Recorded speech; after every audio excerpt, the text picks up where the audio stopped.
Après avoir passé plusieurs heures sur ce jeu, j'ai remarqué qu'il y avait des tonnes de secrets, et j'ai même découvert des trucs que Internet n'avait pas découvert. Et c'est pour ça que je vais vous raconter 5 théories sur Castle Crashers.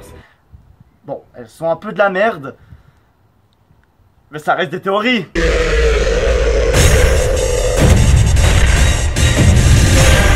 Première théorie, il semblerait que le troll géant soit un handicapé. Bon, j'ai arrêté de parler comme Didi Chandouidoui parce que c'est de la merde. C'est de la merde! Ta gueule, toi!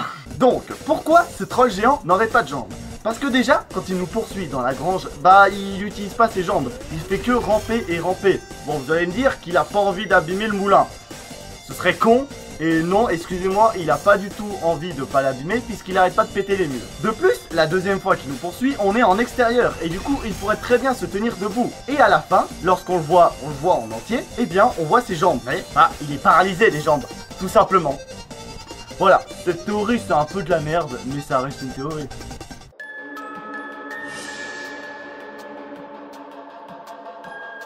Un moment dans un magasin, on voit un lézard bizarre qui nous vend quelque chose.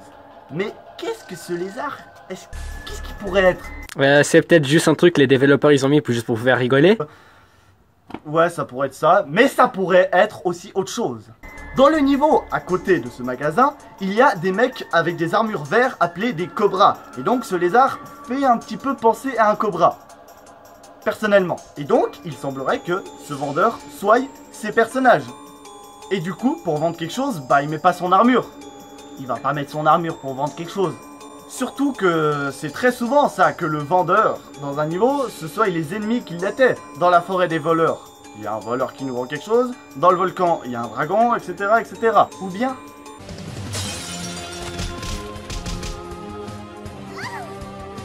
ce lézard serait en fait des têtes de cône. Oui, ces ennemis, ça s'appelle des têtes de cône. Soit c'est très mal traduit, ou soit c'est tout simplement de la merde. Donc, ce lézard serait une tête de cône parce que déjà ses armures sont... bah, ils ont la même forme de tête quoi. Et puis, franchement, ce lézard, je le verrais pas trop avec d'autres armures. Attendez, il va pas mettre une armure rectangulaire alors qu'il a la tête triangulaire. C'est logique. Et donc, qu'est-ce qu'il ferait là? Le château des têtes de cône est de l'autre côté de la rivière et ce lézard est à des centaines de kilomètres.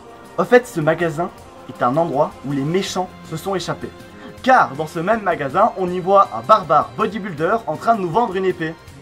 Donc ce magasin serait des méchants qui n'ont plus envie d'être méchants et qui se sont réfugiés ici, tout simplement.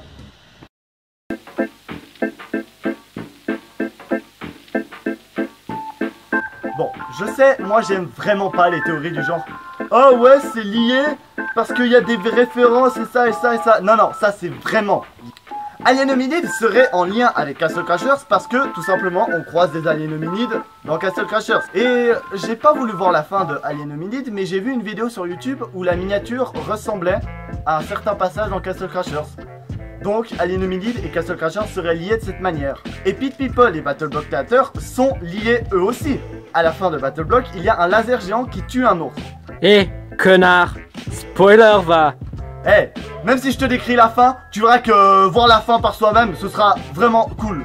Voilà, voilà. Et bref, au début de Pit People, il y a cet ours qui meurt.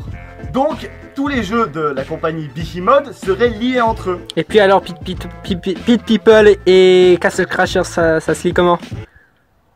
Ta gueule! Oh! Moi je te Et ben pour ce qui est Alien Hominid et Castle Crashers, ok ils sont ensemble, et Pit People et Battle Block, ok ils sont ensemble, mais pour les assembler, j'ai rien trouvé d'autre que des références. T'es une merde.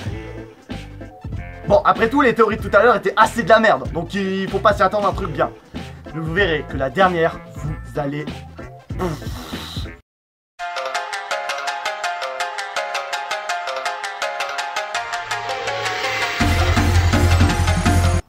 Oui, il semblerait que l'univers de Castle Crashers et Pokémon soient liés. What the fuck? Oui, exactement. Pour la bonne et simple raison. Tous les personnages ont exactement la même tête, juste un trait avec 2 points. Pas de nez, pas d'expression, pas de pupille, rien. Vous pouvez pas penser à quelqu'un? Exactement. C'est métamorphe. Donc tous les personnages, les chevaliers, les barbares, etc., etc., seraient métamorphes. Mais attendez, vous allez me dire, ouais, mais par exemple les princesses, le roi, ils ont pas la même gueule. Le roi, c'est Sacha. Dans quelques années, il a capturé beaucoup de Pokémon, et ainsi beaucoup de métamorphes qui protègent son château. Et les princesses sont les filles de Sacha qu'il a eues avec chacune des filles qu'il a eues dans Pokémon et qu'il a sympathisé avec. La princesse rousse, bah c'est Ondine. La salope. La princesse noire, bah c'est la meuf dans noir et blanc, je me souviens plus comment elle s'appelle. Et la blonde serait celle de Pokémon Soleil et Lune. Donc je m'en souviens plus aussi le nom. Et puis pour ce qui est de la princesse orange, bah j'ai pas trop envie de vous spoiler. Bah ouais, petite merde, c'est sûrement parce que t'as pas d'idée. Ouais, mais je t'emmerde. Moi aussi. Et donc pas absolument tous les ennemis seraient des Pokémon, mais seront des teams qui sont en rage contre Sacha pour se venger. Par exemple les dragons, ce serait la team rouge, puisqu'ils vivent dans un volcan, ils aiment bien le feu et tout ça, et ils sont dans des costumes. Oui, les dragons c'est des costumes, puisqu'à un moment quand tu regardes dans le télescope avec le dragon, il regarde pas par son œil mais par sa bouche. Et normalement tu vois par la bouche quand tu es dans un costume. Et les ninjas seraient la team bleue, puisqu'ils sont sur un bateau, ils sont bleus et très dynamiques, etc. etc. Donc voilà, c'est la dernière théorie et la meilleure.